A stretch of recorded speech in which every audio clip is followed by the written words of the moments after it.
Good afternoon, everyone. It's a beautiful day here in Orlando, Florida, and I'm here at Universal today to show you around the park, show you what's going on. Starting with the globe that's not spinning.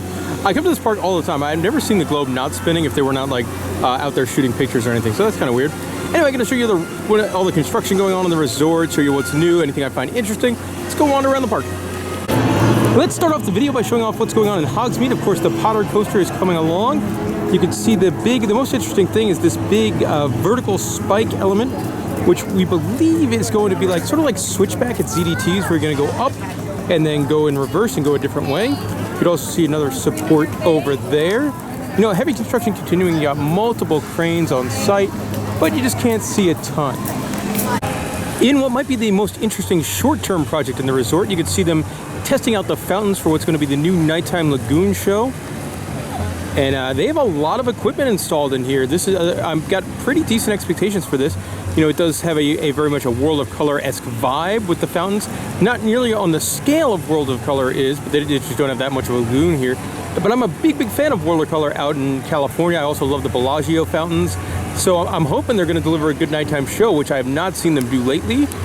But I've got high expectations. The weird thing is that this is a show that's announced to be coming. There's a new nighttime show coming in the summer, but they've announced no details, no dates about what this new show is going to be. So I find that really weird. Like, how are you supposed to market this and have people plan their vacations about on your new show when you're not going to tell guests either when it starts or what it is? So that's a move I don't quite get by Universal, but still has me excited for it. Now, while the fountain area seems much closer to completion for the new nighttime show, the viewing section, of which they are heavily redoing Central Park, does not seem to be nearly as ready. Lots of earth moving going on, so that still looks like we're going to be a ways away. I would assume this opens in maybe late June, sometime in July, something like that, because they're still heavy into construction over there.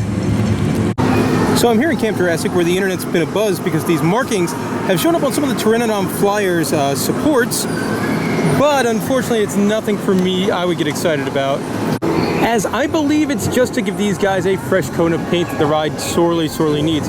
As you can see, this one here, nice fresh coat of paint, no markings on it, because it was marked for painting and then I got painted. So I don't believe this ride is going away anytime soon, but that doesn't mean something's not coming. You know, I think they've filed permits for the trike encounter to be demolished, and that's definitely where all the rumors say your next Islands of Adventure project's going, after the Potter coaster, another one of the freshly painted supports right here. We've heard everything from RMC, we've heard Gravity Group, that some sort of a roller coaster based around the Raptors of the movie might be coming, and that's, you know, that's just a rumor for now, but if I had to guess, Pteranodon Flyer stays. So a bit of bad news in the very cool Camp Jurassic area, where the big tiki torch lights kind of thing have been replaced with flashlights. Not flashlights, but like normal lights. That's a bummer. The torches were really cool. These they look completely out of place. Also want to just say, a lot of people skip over Camp Jurassic because it looks like a playground, but definitely make sure you come in here if you haven't been to Isle before, because it really is a very pretty section of the park. Caves, waterfalls, rock work, and just if you haven't been, definitely come and check it out, because it's pretty awesome if you have little ones or not. Gotta say, kind of feel bad for this fish, as the Iowa lagoon here looks about poop brown. So it's not only the lagoon that's closed, the water rides seem to have the poop effect as well. Like, this looks like a waterfall of sewage that those people just went through. Goodness, I don't know what's wrong, but this is not the way water rides should look. Oh.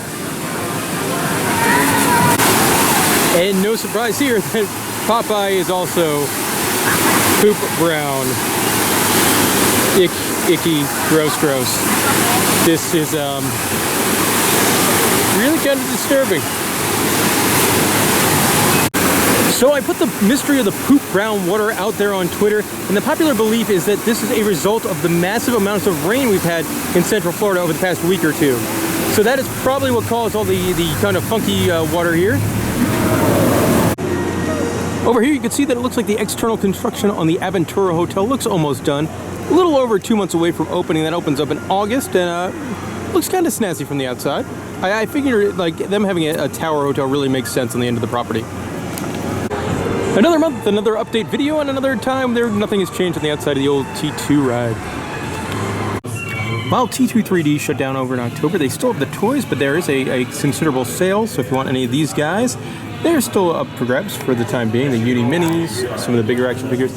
I do like this big giant coffee mug. Probably the most interesting piece of merchandise. Then they also have like an action figure. I do also love that they're all branded T2 3D, a lot of them. You know, obviously the attraction, not the film. Fast and the Furious Supercharged is now on the cover of the maps. Construction walls are up around the Revenge of the Mummies traditional entrance, and the rumor is that they will be moving the lockers from over here, where it's kind of ugly outside, into some of the inside areas where there's kind of a lot of queue that is no longer needed. In the meantime, you just enter over here, and I'm guessing that's normally a wait time sign for Horror Nights, so they just put a mummy banner on.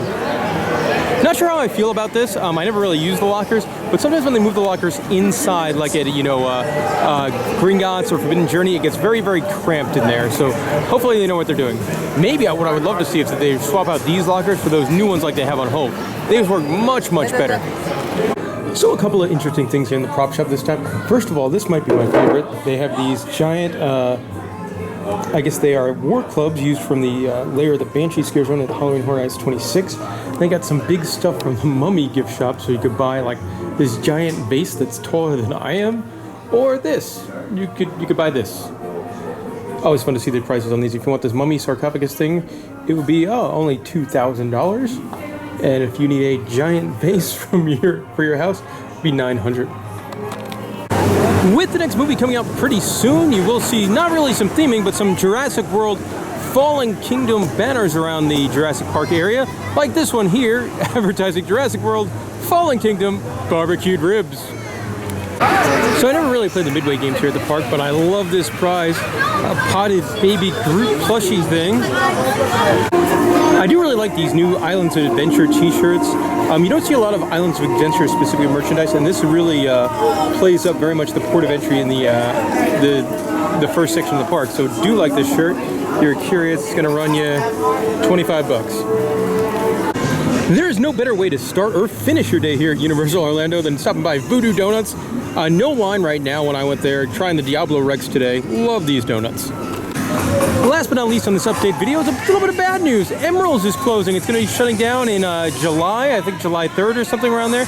And this is kind of a bummer for me, not because I'm a fan of the fine dining food they serve, but this is home to a great happy hour. They have a happy hour where it's like $3 domestics and $4 import and craft beers. And I would come to Emerald's for happy hour almost every time that I would come to Universal because I'm a fan of drinking in the parks. I'm also a fan of not spending a lot of money to drink in the parks. So I will definitely miss that about Emerald's. It is, a sizable restaurant in a great location, so I'm sure that Universal has big plans for it. We were talking about this on the podcast of what might come here, and a couple ideas we had were either like something along the lines of like a Paula Deen's restaurant with that down-home cooking Southern food, another fine dining restaurant, as this was the only one in City Walk, or a barbecue place.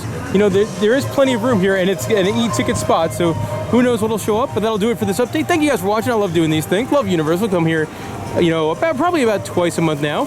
It is getting into the summer. Looking forward to that nighttime lagoon show. I'm hoping it's good.